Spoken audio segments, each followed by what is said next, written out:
ലക്നൌവിലെ ഏകാന സ്റ്റേഡിയത്തിൽ നടക്കുന്ന ആദ്യ പോരാട്ടത്തിൽ ലക്നൌവും ഗുജറാത്തും ലക്ഷ്യമിടുന്നത് വിജയ തുടർച്ച. കഴിഞ്ഞ മത്സരത്തിൽ കൊൽക്കത്തയെ തകർത്തെത്തുന്ന ഋഷഭ് പന്തിന്റെ ലക്നൌവിനെ ആയുഷ് ബദോണിയുടെയും പന്തിന്റെയും ഫോമും മുഹമ്മദ് ഷമിയുടെ പേസുമാണ് കരുത്ത്. മറുവശത്ത് കരുത്തരായ ഡൽഹിയെ വീഴ്ത്തിയ ആത്മവിശ്വാസവുമായാണ് ശുഭ്മാൻ ഗില്ലും സംഘവും എത്തുന്നത്. നേർക്കുനേർ കണക്കുകളിൽ ഗുജറാത്തിന് വ്യക്തമായ മേൽക്കൈയുണ്ട്. ഇതുവരെ നടന്ന 7 മത്സരങ്ങളിൽ 4 എണ്ണത്തിലും ജയം ഗുജറാത്തിനൊപ്പമായിരുന്നു.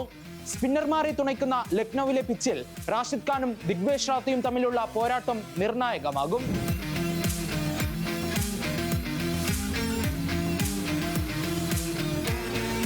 രണ്ടാം മത്സരത്തിൽ വമ്പന്മാരായ മുംബൈയും ബംഗളൂരുവും ഏറ്റുമുട്ടും. ഇരു ടീമുകളെ സംബന്ധിച്ചും ഈ മത്സരം നിർണായകമാണ്.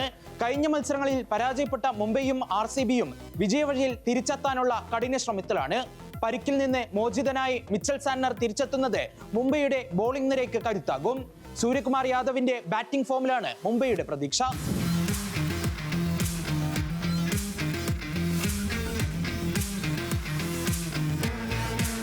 മറുഭാഗത്ത് തുടക്കം മുതൽ ഒടുക്കം വരെ കൂറ്റനടിക്കാർ ടീമിലുള്ളതാണ് RCBയുടെ കരുത്ത്.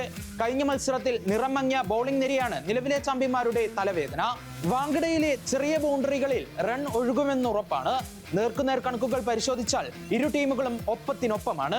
IPL-ൽ ഇരുവരും 34 തവണ ഏറ്റുമുട്ടിയപ്പോൾ 19 തവണ മുംബൈയും 15 തവണ RCBയും ജയിച്ചു.